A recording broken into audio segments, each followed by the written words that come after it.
Hey. Well, first of all, thanks for having me. It's really nice to be here. And I really had a great time listening to the first two talks. And I think it's really great that they set up some of the questions that I'll be covering. All right. So also this Mac has like 20% battery left. So we'll see if it holds. I think it should be fine. It should be fine. If it goes into the red, let me know. I will do that. All right, so I'll be talking about agents for autonomous software engineering. And actually, and maybe Paul will hate me for that, we'll start with benchmarks, which I do not think are overrated, but I think they're just really hard and very useful to have. No, just kidding. But I actually agree with most of what Paul said about benchmarks being hard to interpret. And then afterwards, I'm going to turn to some agent basics. Let's say you want to build your own software engineering agent. What are the key ingredients? What are my tips for getting good performance there? And then I'll talk a little bit about the agent that I'm working on, which is called SWE-agent and was one of the first software engineering agents out there. And then I'll wrap it up and hope for interesting questions. And so this is like work from a whole team. I'm just one of them. You can find me on GitHub or Twitter. All right, so let's start with benchmarks. So maybe 1.5 years ago, when people thought of benchmarks for code AI, they were mostly thinking of human eval, which looks something like this. You give it like this little kind of stub, you know, like you have like a function, you outline in a doc string what it should do. And then the solution is just this little, code, which might be like 1 line, it might be, 100 line, doesn't matter. And this is, don't get me wrong, this is an excellent benchmark if you're doing code generation or you're evaluating autocomplete and so on. However, there's a few things. First of all, this is, saturated, like this is like 95% solved, since more than a year, so we don't learn much more if it goes to 97%. And it's also kind of a simple problem in some aspects because it's a very isolated problem. There's no context to take into account here. And I also think it's not really representative of most of the work that we do as software engineers because we mostly, we don't spend time writing code all the time. A lot of it is also just reading through very large code bases. And this is where SWE-bench comes in, which is our benchmark, which is more modeled after like a, let's say, open source software engineering workflow, where you already have a very large code base, maybe it's on GitHub, and at some point someone discovers a bug and they raise that with you. And maybe at first you're like, well, I don't know, it works on my machine, so. But then the person might double down or they might be annoying and you're like, all right, I guess I have to look into that. So probably the first thing you're gonna do is like, okay, I'm gonna read some code, you try to reproduce what they were asking about, and then you're gonna try to make some edits to that code base and finally test if they really fix the issue. And then the outcome of that is a pull request. So I have this mapping from issue to pull request. Except I was lying to you, and it mostly, in reality, looks more like this, right? Like, it's not like a single, like it's not a straight workflow, but it's like highly iterative. And basically, SWE-bench tries to model this for AI. So what we do is we take real-world GitHub issues, so that's on the left, together with the whole code base at the point where the issue was raised. Then we give all of that to a language model, and the language model has to come up with a pull request. And then we validate that based on unit tests. And we can talk a little bit more about that later. But basically, it's real-world GitHub issues, slightly filtered to make sure that we can test them. And it's very, very challenging because you have this extreme amount of context. It might be hundreds of thousands of lines of context. It's obviously reasoning heavy because you have to understand the code, and code is basically written down logic. And you have an enormous action space for your agent. Like even though if you look at most coding agents right now, like the tools that they have, it looks deceptively simple because it's just 3 or 4 tools. But then the edit tool, it can make arbitrary edits, and there's usually a code execution tool which can execute arbitrary code. So there's a lot of things that can happen. So this action space really is as big, bigger than any other applications of agents. So let's look. Oh, before I, just because this was kind of brought up with Paul and like web agents, and there's like also an image component that agents nowadays have. We are also actually trying to generalize this to GitHub issues that have pictures in them. That's our newest, latest project, SWE-agent multimodal. So that's also, I think, a very cool ground if you're doing agent research, trying to integrate pictures into that. But just to show a quick plot of how things are going, there's gray bars and there's orange bars. Gray bars are resolution rate or benchmark value from last year, and then the orange is from this year. And what you can see is that things have been going up a lot. So if you just look at like the middle plot there, it went from like 20% last year to 60%. So that's like 60% of the issues solved in that benchmark. And you see that there's like 3 groups here, and there's a different subsets essentially of this benchmark, different subsets of real-world GitHub issues. And you also see that the baselines are very different, right? So this middle bar verified, that's starting at 20% last year, and then the full, which is like our largest benchmark, started at 12%. And I think that kind of ties back to what Paul was saying is, if you really want to do how good something performs on your task, you have to do your own evaluation. So what's happening here is just that there's a lot of different GitHub repositories out there, and they have very, very different issues. You might have some repositories that have incredibly high-quality issues that maybe even sometimes have hints about the solution already, like Django, for example, is one of those. Or you might have GitHub repos that have very, very little context in the issues. And of course, the agent resolution rates vary a lot there. So this is kind of why there's a lot of numbers to be flung around here, and why I think it's so hard to go from a benchmark to your specific application, and there's really no way other than trying it out. However, what we do see is that things have improved tremendously. So I think it's more useful as like a relative benchmark. Like if you were trying with agentic AI last year and you're doing it now, you can expect that it's 2 or 3 times better, and I think that's really incredible. Right. So that's all about the benchmarks. Unfortunately, the aspect ratio here of that screen is different than what I have. Anyway, let's get started with agents. So the easiest way, actually, to build an agent of any sort is to, well, let's say we just put the language model into the terminal, right? So terminal is very nice because it's like text in, text out, and it kind of maps really nicely to this kind of chat setup, which is what language models were trained or fine-tuned to do. So I could just give the language model like this question here, and then the language model would just issue a command like pwd for where am I, and it would just look around and make some edits and so on. That's not super successful usually, and it doesn't even work very well for humans if you don't count interactive programs like Vim and so on. I mean, humans also want, like we have VS Code or like all these utilities when we actually make edits, because just using the command line is hard. So the central claim of the original SWE-agent paper from last year was that just like humans use specific tools like VS Code or Vim or Emacs or whatever floats your boat, in order to make an agent perform well, we also need to give the agent specific tools or a specific agent computer interface to interact with your file system. And there's this little cartoon. You basically have a language model here, and you give it some commands that are specifically tuned to your language model, and those commands then interact with your computer, and then you maybe even post-process like this. Or you specifically make sure that the feedback that you give back to the language model makes sense to the language model. So let's talk about tools. I think that's, and I think that was pointed out multiple times today already, tools are important. This is just one example from last year from our paper, and it's about the edit command. So left was kind of like this baseline shell only. You just tell it to issue random bash commands. And it will try to edit files by doing very complicated like set commands that do search and replace.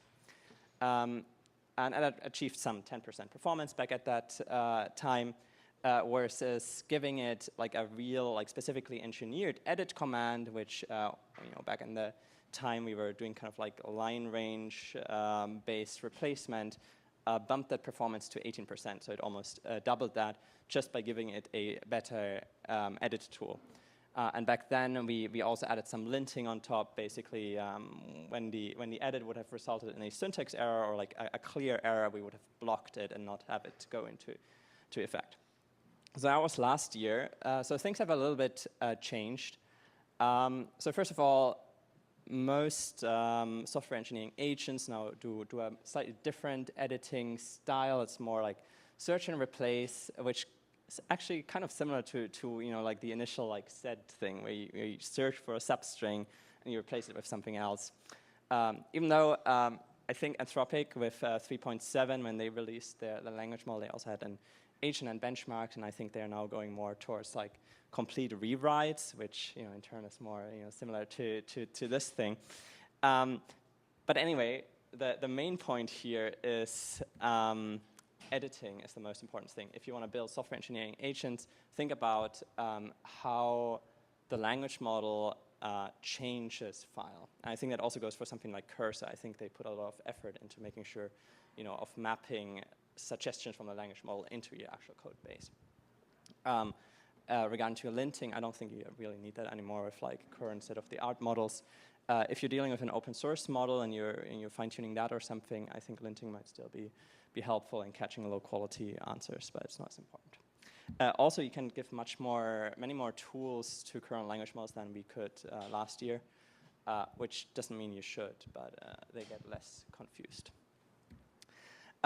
The next ingredient is prompts. Here on the right, that was like our original setup. So you have like a system prompt where you describe the setting a little bit. Then we use some demonstrations. So you'd actually give like an entire trajectory of an agent solving a problem as kind of in-context learning to the model. Then you would give the actual problem to solve, and then you'd get like this repetitive like thought, and then response, which is like the environment output, and another action, and so on. So these initial prompts that you give here on top, I guess like system prompt and also in the issue statement, they can nowadays be very, very short. I'll actually show the full thing on the next page. If you use function calling, you don't even need to really explain your functions all that much anymore. So this has gotten a lot simpler. Also demonstrations. If you use Claude 3.5 or 3.7 and you use similar tools to theirs, you don't even need demonstrations anymore. So that got a lot simpler. And they might actually be hurtful, because if you give a specific demonstration to a language model, you kind of lock it into a certain way of thinking. So if your demonstration isn't really needed, I wouldn't give one, to be honest, because it's also work for you. I think they are super helpful if your language model makes stupid mistakes, like maybe if it gets the formatting or like the kind of the formatting guidelines that you set up for it in order to interpret the actions. If it gets those wrong, like if it doesn't do chain of thought and so on, demonstrations might be useful, but not always needed anymore.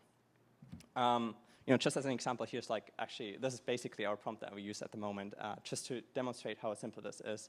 So it's basically the prompt that Claude 3.5, that Anthropic put into their blog post with Claude 3.5. But it's just, can you help me implement those necessary changes? And like, that's 2 more lines. And then we say, like, here's, a suggestion of how to proceed. Find relevant code, create a script to reproduce the error, edit the source code of the repository to try and fix that, and then rerun your reproduction script to make sure it's fixed, and then maybe think about edge cases. But that's it. It's like a prompt that's, I don't know, it's like 3 paragraphs or something like that. So it can be super simple nowadays. The other ingredient that we had back then, which is no longer necessary, was history processing. So with any agent, you're going to have, like, especially if you try to tackle a very challenging thing, you're going to have the issue of your context getting longer and longer, because you're just appending and appending to your context of every single action. So last year, we actually threw, for every new query to the language model, we were discarding a lot of old outputs of the tools. We were leaving the tool calls, but stripping the outputs. One of the problems is that this breaks caching, which can make your agents like easily like 2-3 times more expensive, maybe even more. So that's like a reason to not do it. And also the new models are just better at dealing with long contexts, so we stopped doing that. And maybe you should too. It depends on kind of what you're doing and how long context is for you. And then last thing, interruptions and stopping. Like an ingredient of any agent framework is just how do I handle when the language model gives me obvious garbage? Like if it doesn't include a tool call, then that's obviously not going to do anything. Environment errors, timeouts, and so on. So I don't know how I'm dealing with the time. I think those are kind of the core ingredients here. Another thing that you can do to bump your performance, and that I think it's more for benchmarks, if you really want to have like a high spot on a benchmark, is what I call review and retry, which is basically this observation that if you run your same agent multiple times on the same problem, there's a chance, the chance that it solves, at one of those attempts will just go up and up and up. So here that's from the paper back then. It's like it started with 18% for a single attempt, but if you do 6 attempts, the probability that one of those attempts will be successful is closer to 35%. So it really went up a lot. However, in a real life scenario, you usually have to pick the best solution, and that's also a very, very challenging problem depending on what you do. So, don't be just fooled by those pass at K pictures, because you still have to pick the best thing oftentimes. And it's usually not cost efficient, right? Because, your cost scales linearly, and you clearly see that, like the resolution rate, even if you could always choose the best solution, really scales much, much worse than that. Right, so summary, agent cookbook, take a basic prompt, maybe add a demonstration, maybe don't, add some tools, make sure you can actually execute this code. I'm going to talk more about that in a second, in a very stable and fast way, because else that's going to create a lot of pain. Handle exceptions, manage context. As far as tips go, I think the first tip is keep it simple and stable. Because that generalizes a lot better than any complex setup. Because language models are going to get better, and we've already seen that in the last year that they got better a lot, and as a result of that, we could get rid of a lot of our agent scaffolding. We got rid of linting. We got rid of like half of the tips that were in the initial prompt. If our initial setup had been twice as complicated, I think we would have, had to reduce it a lot. So I think it's simpler for you, and it's going to generalize better. So focus on stability rather than like trying to get like something super complex. If you're doing a lot of experiments, and I think that kind of goes back also to the benchmark questions, make sure that your experiments are really meaningful, and that both means, if, for example, you just run on 50 issues, the statistical power will just not be enough usually for anything you want to resolve. Or it might not be meaningful because of other issues. So if you do experiments, make sure, rather do like a few high-quality experiments than a million meaningless ones. And if you can't do that, I think just reading a lot of these agent trajectories to really understand what's really going wrong, it's probably going to get you farther than just meaninglessly tuning some number that has high statistical fluctuations. All right, so I think 2/3 of the talk are already done. So we're going to briefly look at SWE-agent, and I'm going to highlight a few more challenges there, and I think then I'll be done. So SWE-agent, that was our project. We started actually very briefly after SWE-bench, the benchmark was released, and it's open source since 1 year, making it one of the oldest software engineering agent out there.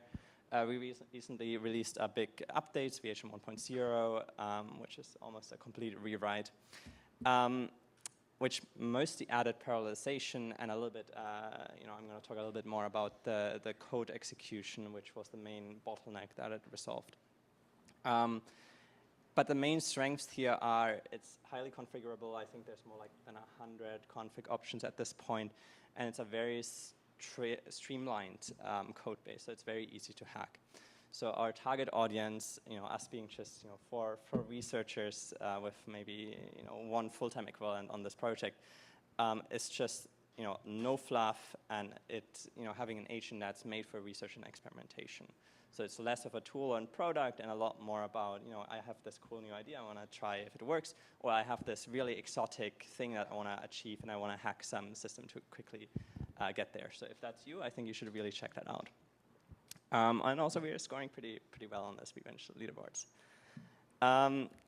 Right, so this is how it usually looks. You start from the comment line, and then you kind of see like the prompts going in, and then it's going to start issuing actions, and you kind of see the action, the environment output, action environment output, and so on. And if it's successful, it's going to open a pull request if you want. Right, and then this is how it looks if you run it in parallel.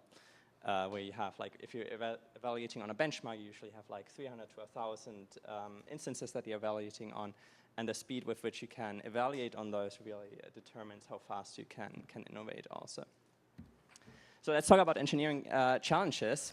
The throughput of your agent is really limited by two things. One is model latency, or your rate limits, and that's kind of out of your hands. I mean, you can try to get more money to buy a better deal with Anthropic or something.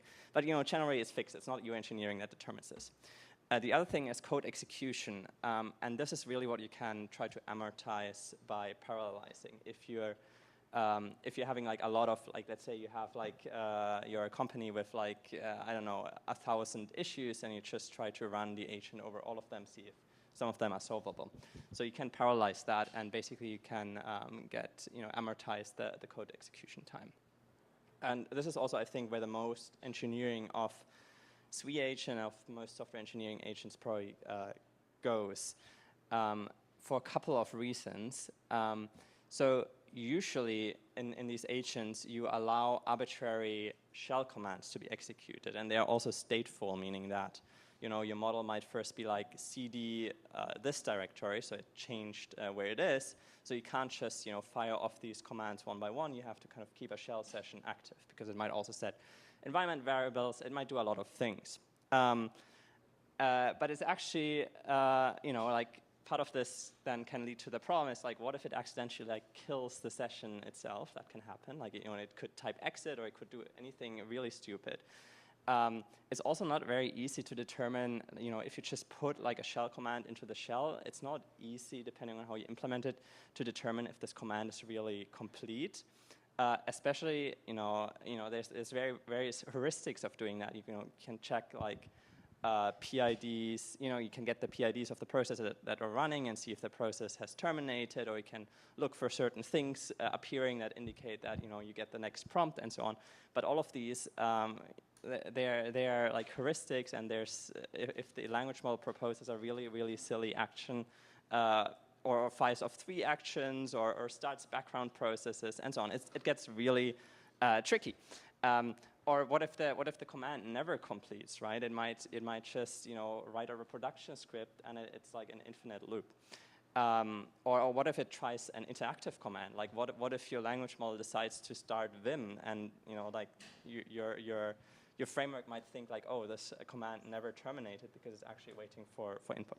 So all of these challenges really make it hard to do this code execution in a very nice and scalable way, because oftentimes the speed with which you can evaluate on this kind of is anti-correlated with like catching some edge cases. Like, for example, checking if a command terminates means, or like you probably want to have some timeout limits on the execution, because some commands might never terminate. But then if you keep them too short, it means that you actually cut off evaluation of things that are reasonable, and so on. So I think this is kind of the main engineering challenge. Or just like problems with like resource exhaustion, because again you're executing arbitrary code. So almost done. Maybe let's just look at the implementation from SWE-agent as the last bit, because I think that's kind of a very general way that you could write a simple agent. So we have like our entry point, which is run or run batch. You're going to start some agent class. For us, that kind of has like a big YAML file as config. and it has a step method that basically at every step you take the output that you've accumulated so far and you prompt the language model for the next action. With the one thing that's in between is what we call the history processor, which could fulfill a lot of different roles. It could, for example, try to compress the history to avoid spending too much money or exhausting the context window. Could do a lot of things to kind of process all the steps that have been done so far into one query for the model. And then the other thing is your environment. You have to, especially like when you evaluate on something like SWE-bench, there's different Docker images that you have to run code on, and it gets quite complicated. But basically, then the model will give you a command, and you put that into the environment. Where the environment, in our case, is currently managed by what we call SWE-rex, which is like another open source helper package, which is doing sandboxed code execution, just like some people here. We actually didn't know about Daytona when we wrote SWE-rex. But basically what it does, it's very similar to the slides that we've seen, only much less polished. So it spins up a Docker container either locally for you or on Modal or AWS. And within this Docker container, we install all our tools that we give to the agent together with a Python environment.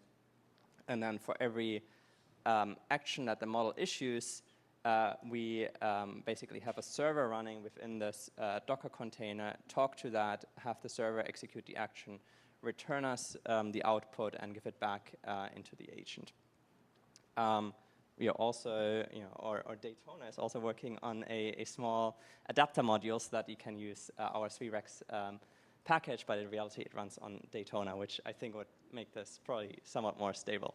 So I think, SWE-rex has like the advantage that you can hack it very, very easily, which is why also I think if you want to play around with something like that or you're trying your own ideas, I think it's a really great package to start.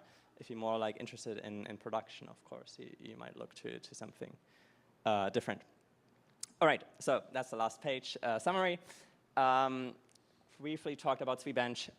It's very challenging, but it has real-life GitHub issues in it, which unfortunately still doesn't mean that you can one-on-one map it to how any agent will perform on your own repository, just because repositories are very, very different and issues in different repositories are very, very different. So take it with a grain of salt, but do look for the overall trend, and I think the overall trend shows that language model agents are solving more and more of these issues autonomously. As far as tips for building competitive agents go, keep it simple, read lots of trajectories, only run meaningful experiments, or if you run meaningless experiments, be mindful of that. Make sure your code execution is stable, because otherwise, it's kind of like a garbage in, garbage out situation. If your language model issues a command and the command somehow doesn't properly execute, then the language model gets super confused, and that's just going to tank your performance. And lastly, if you're interested, the two projects that I mentioned, SWE-agent, completely open source. It's very easy to hack and configure. You can find it on GitHub. And it's currently powered by SWE-rex, which is our code execution engine, which might also be interesting for anything else where you really want to set up endpoints that trigger certain actions inside of a Docker container. So you could, since it's so easy to hack that package, you could make that a lot more customized. And maybe soon we'll have an adapter to Daytona so that you talk to SWE-rex, but in reality it executes on Daytona containers. All right, that's it. Hoping for questions.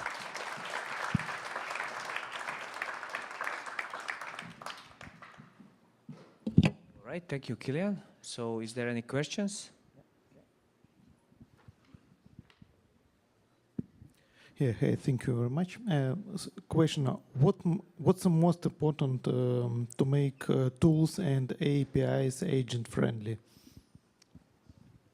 Oh, so the question is how to make tools, how to optimize tools for a good exactly. agent. Okay.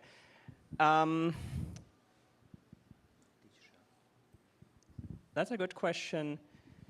It's oftentimes in the details, and I think it's hard to generalize. But like one thing we saw, like if you think of arbitrary code execution, like Linux commands, for example, there's some commands that they just terminate without showing anything. Like if you do ls in like an empty directory, it doesn't show anything. So models, for example, can get super confused if there's no output at all because they think the command didn't run, or at least they thought that last year. And then they might just retry these things. So it's sometimes very small things. Another time when we were doing a linting with Flake 8 on code that was written, and we added line numbers, and thinking that would be super helpful, that rather than just saying like, oh, there was a linting problem, we say like, there was a linting problem in line number 17 or something. But unfortunately, the Flake 8 line numbers, they can be approximate because it's very hard to pinpoint where a problem started. So they ended up confusing the language model more than they helped. So taking out the line numbers actually make it much better. So I think the only real general advice that I have is make it very simple, make it very deterministic. I think reducing reliance on state can be a good thing. I think that's, it's not only about the tools, but also, about how to prompt the language model. But it's something that Claude was doing with their agent, that it would, rather than, going CD to a directory and then continuing, they would always try to make every command, have like a CD part, and then have like they were basically trying to make it only work with absolute paths rather than relying on this statefulness of where am I right now. And I think that's a really good idea. It also makes maybe the code execution slightly more stable. So I think reduce state, keep it simple, and then just reading lots of trajectories. All right, so here. In the context window exhaustion scenario, are there any heuristics that you guys are using for compressing it in a way that what you're transmitting for that prompt specifically is still meaningful, in terms of what you're trying to achieve? I'm not sure if I answered the question correctly. So you're have asking about the history processor component in your architecture, right? I have the what? History processor. Oh, yeah. So you said that that's been used for compressing the history, right? Yeah. And I think that applies to when the context window is almost exhausted or something. You want to make sure that what you're passing in your prompt is still fits the window, right? Yeah. So how do you keep that meaningful? What are you using to compress the history in that scenario? Okay. Honestly, currently, we have almost no compression in there because it just turns out that it works relatively well like this for our current use case. So again, this really depends on the task that you're trying to solve. What we previously did was this kind of stripping of long outputs out of the window. And I think if we were running against the context window, this is kind of what I would bring back. In the case of arbitrary code execution, for example, one very stupid thing that can happen is if the model just decides to use cat on a very long file, and suddenly you have 10,000 lines in your context window. So I think already catching these instances right away and making sure that no output is very, very long, or if it happens, to then just strip it out of the history. That would be my way to do it. Be mindful of breaking the caching. But if you have the question, essentially you're not really dealing so far with problems like exhausting the context window. But then it's just a cost thing, right? And so if you're not exhausting the context window, there's two reasons why you would want to compress. One is that models kind of tend to do better with less context, but I think this is more up to optimizing the tools to give you less to dump less stuff out in the first place. And the second thing is cost, and I think for cost, the caching, not breaking caching, is more important than stripping out stuff. So maybe you don't need it. Maybe I don't know. Thank you. Okay, thank you. Yeah. Okay. Any more questions? Hey, thanks. You mentioned about reading a lot of trajectories. Can you expand a bit? What is meant by that? Oh, okay. Yeah, so trajectories is what we call just basically the output of the agent, which means we give it the problem and it proposes an action together with a little bit of a reason why it chose that action. Then we have the output and it's going to propose another action and so on. So basically reading through these traces of how reading through the logs essentially. And I think if you do that a lot, you should probably write a small, either like a small web server or a small command line application to make reading these very, very easily. Basically, what you're trying to see is, are there any obvious things that are going wrong? So in our case, and it's more like an engineering thing, like two things I already mentioned. I was like the thing, if there's no outputs, the language model could get confused. Another thing that we were dealing a lot with was encoding issues. Some files had different encodings, and then the edits would just fail. Stuff like that. I think it's really hard with these SWE-bench issues right now, because the tasks are so complicated for me to really understand, solve them myself.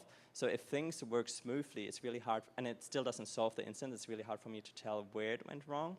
But I can quickly skim through it and see if it did something really, really stupid, or if something just didn't work, if some tools didn't do what they were supposed to do. Like if you're doing line range-based text replacement as an edit tool, and you see that consistently the language model is confused because it tried to do something differently than what the outcome was, then that points to a pain point of maybe you didn't explain the tool properly to the agent, or maybe the language model just doesn't get what this command does. Stuff like that. All right, thanks. I think we've seen SWE-bench and similar things really drive forward, like the ability of AI coding this whole past year, and some of the elements kind of solved. What do you think it takes to kind of get to the next level of solved AI coding, and what different benchmarks and things in the ecosystem are required? Yeah, that's a good question. And we've certainly ourselves even been very surprised with how quickly things have improved. So I think there's two components of a model. One is the reasoning ability, but it's not only that. There's something to the behavior of an agent, right? For example, what if you execute a command that goes wrong? Like if you're 100% reasoning, but 0% kind of good at agent, you would just, you would be like, well, but I think this really, really works, and try to do the same thing one more time, and it's going to fail again, right? So there's this smartness of how do I iterate on a problem, which is not quite the same of reasoning, and it's certainly, I think, in terms of how to train models to be good at it, this would be more RL versus, I don't know, okay, I guess reasoning is also RL, right? But there's different components. One is how do I iterate on a problem, and the other one is how good is my reasoning itself, which is why O1 doesn't completely dominate this leaderboard right now, even though there's some really good stuff that you can do with O1. So I think what we're still seeing is that agents have a hard time, just like humans, to kind of path correct once things are going wrong. And if that would be solved, that would probably be a big thing forward. So I personally believe more that it's more how to iterate on a problem is maybe more important than the strict reasoning part of that. Yeah. And then do you think there's other benchmarks or data sets or certain things that you see kind of coming out or on the horizon that will enable this new or these different elements to be developed faster? Maybe you could write specific benchmarks for something like that, but then this would more be about triangulating the problem. I think the nice thing about SWE-bench is you have a lot of benchmark submissions, so you have a lot of history, and you can compare to it relatively how things are going. And it's kind of, it aims to be a realistic benchmark in having real GitHub issues in there. It's kind of having its human eval moment right now, where it's a lot of other people also building similar benchmarks, and I think those are interesting to look at, mostly just for seeing how choosing a different set of repositories changes the value that you're seeing. But I still think just if you're looking at the trend, evaluating on SWE-bench makes the most sense right now. And then just be mindful that if you're planning to apply it to your own project, you might see different numbers. Okay, last question. Yeah, thank you for sharing about your work. So I was just curious to know how agents work in languages which are compiled, like C or C++. Is it the same kind of workflow, or? It would be one-on-one the same. With the like the only difference would be that the agent would have to issue a GCC command or something to compile the thing before executing. So I don't see a problem there at all. In fact, you have the advantage with compiled languages that compilation is kind of like already like a check of sorts, right? And gives very predetermined output. So I'm pretty sure language models could iterate on that very, very well, unless you get like a million warnings as output and it just gets overwhelmed or something, right? Like there's specific pain points just to the output of something like GCC and so on. But like there's nothing fundamentally different. And for example, SWE-agent can do it's not Python specific. I think there's literally nothing Python specific in it right now, but it doesn't mean that specific languages have their specific pitfalls, of course. But yeah, same thing. Thank you. Okay, thank you very much, Kilian. Thank you for all speakers, to all speakers.